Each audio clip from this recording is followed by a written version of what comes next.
તેનાથી નુકસાન થાય કે ન એક થાય? પણ પાટીદાર ધારાસભ્ય બોલ્યા નહીં સરઘસ કાંડમાં. દિલીપ સંઘાણી બોલ્યા, પરસોત્તમ રૂપાલાને પણ એકવાર પત્રકારોએ સવાલ પૂછ્યો ત્યારે બોલ્યા.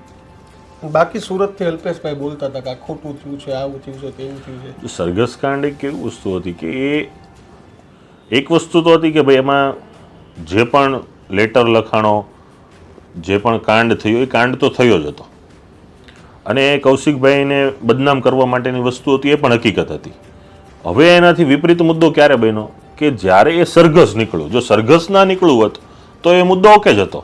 સરઘસ નીકળ્યો એટલે ખરેખર જે મુદ્દો હતો ડાયવર્ટ થઈ ગયો અને મુદ્દો આવી ગયો કે ભાઈ દીકરીનું સરઘસ કેમ, અને એ મુદ્દો હકીકત હતો. કદાચ આ કાંડમાં નહીં, કોઈ પણ કાંડમાં હોય, પણ નારી તરીકે એનું સમાન રક્ષણ આપણે જાળવવું એ આપણી નૈતિક જવાબદારી બને છે, અને એમાં ગુજરાતની તો ખાસ બને.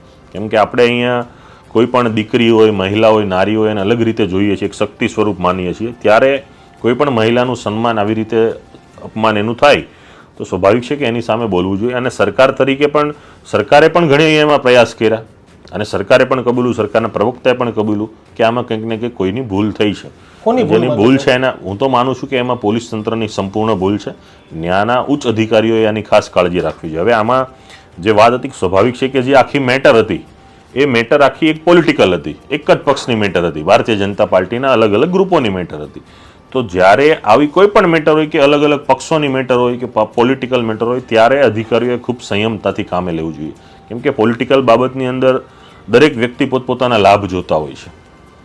તંત્રએ જ્યારે કામ કરવાનું હોય છે ત્યારે તંત્રએ કાયદાને અનુસરીને કામ કરવું જોઈએ. એમાં કાયદાને અનુસરીને કામ ન થયું, બંધારણને અનુસરીને કામ ન થયું એટલે એને સાંભળવું પડ્યું. મિત્રો, આવા જ વિડીયો અને શોર્ટ્સ જોવા માટે આજે જ અમારી ન્યૂઝ રૂમ યુટ્યુબ ચેનલને સબસ્ક્રાઇબ કરો.